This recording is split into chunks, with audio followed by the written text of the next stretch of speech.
जो लोग बुलडोजर दिखा के डराना चाहते हैं, इनका ये वही बुलडोजर है जो एक माँ बेटी पर चल गया था और आग लगा करके उसकी जान चली गई थी। समाजवादी पार्टी के राष्ट्रीय अध्यक्ष अखिलेश यादव ने यूपी सीएम योगी आदित्यनाथ पे जमकर हमला बोला। मैनपुरी में सीएम योगी के रोड शो में दिखे बुलडोजर पर उन्होंने तीखी प्रतिक्रिया व्यक्त की। इसी के साथ अखिलेश ने राहुल गांधी द्वारा रायबरेली में नामांकन दाखिल करने पर भी अपनी प्रतिक्रिया दी।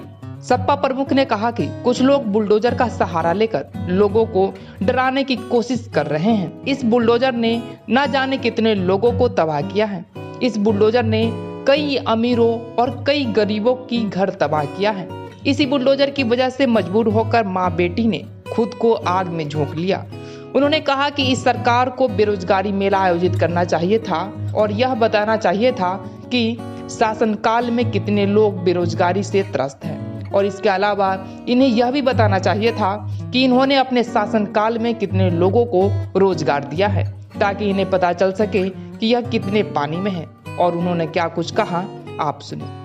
लोगों का समुद्र देख रहा हूँ और किसनी की जनसभा और करहेल की विधानसभा की जो जनसभा है, जिसमें मुझे सरीसर दिखाई दे रहे हैं। और ये दोनों विधानसभाएं वो हैं, दोनों मिलकर के लाखों वोट से भारतीय जनता पार्टी को हराएंगे। पहले भी हराया था, इस बार भी हराएंगे। इससे पहले जसवंत नगर हम लोग कार्यक्रम किए हैं, तो जसवंत नगर ये दो विधानसभाओं ने मन बना लिया है कि भारतीय जनता पार्टी को लाखों वोट से हराने जा रहे हैं। जो लोग बुलडोजर दिखा के डराना चाहते हैं, इनका ये वही बुलडोजर है जो एक माँ बेटी पर चल गया था और आग लगा करके उसकी जान चली गई थी। इसी बुलडोजर ने न जाने कितनों के घर तबाह किए हैं। अमीरों के, संपन्नों के घर तबाह नहीं किए हैं।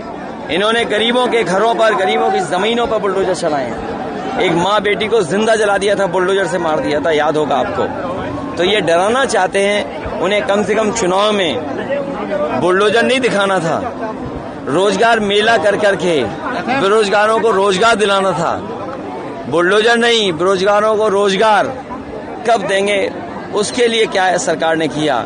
जिस सरकार ने पेपर लीक किए, नौकरियां छीन ली, अग्निवीर जैसी अधूरी व्यवस्था लाई है, वो बहस को हटाना चाहते हैं और बहस को दूसरी तरफ लेना चाहते हैं। आज न केवल लोकतंत्र को खतरा है, बल्कि हमारी आपकी जान को भी खतरा कर दिया है। जब से वहाँ के कोर्ट की रिपोर्ट आई है कि लोगों को हार्ट अटैक या उससे संबंधित बीमारी हो सकती है, तो सरकार ने जिस तरह वैक्सीन फ्री बंटवाई थी, इस बार ईसीजी भी फ्री करानी चाहिए।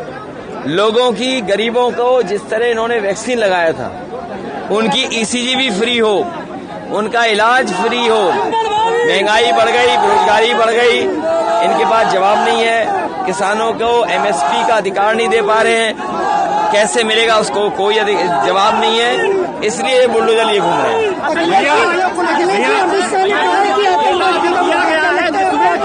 देखिए, देश को सबसे ज्यादा सुरक्षित बीजेपी ने किया। रेजांगला जैसा मेमोरियल जो हमारे जवानों को याद दिलाता था उनकी वीरता का, शौर्य का, उस मेमोरियल को चीन ने छीन लिया। सरकार चुप है। चीन और पाकिस्तान मिलकर के स्पेशल इकोनॉमिक जोन और रोड बना रहे हैं, उस पर भारत सरकार चुप है।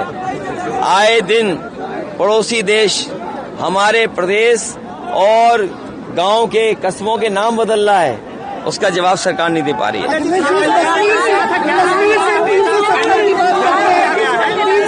मुझे खुशी है कि कांग्रेस पार्टी के नेता, उन्होंने रायबरेली से नामांकन किया है।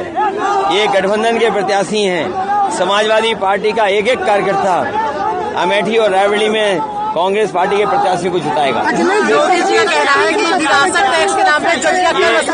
ये हमें अपने बूथ की तो रक्षा करनी है, वहीं इलेक्शन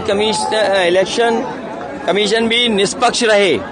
अगर इलेक्शन कमीशन पे प्रश्न लगता है तो ये बहुत बड़ा सवाल लोकतंत्र पे है। इसीलिए हम लोग कह रहे हैं लोकतंत्र खतरे में है, बाबा साहब भीमराव अम्बेडकर जी का संविधान खतरे में है। योगी जी का कहना है कि विरासत टैक्स के नाम पे जजिया कर वसूला जाएगा हिंदुओं से।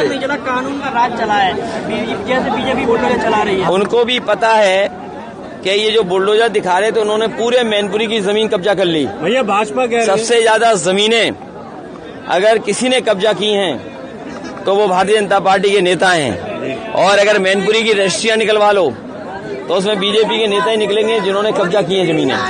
भैया भाजपा कह रही है अगर गठबंधन जीतता है तो पाकिस्तान बनाएगा। अब उनकी भाषा इसलिए बदल गई कि वो 400 पार का नारा भूल गए, वो हार रहे हैं, इसलिए भाषा बदल गई है और उनके भाषणों में हार का रुझान आ रहा है। बीजेपी ने आंकड़ा दिया 400 पार।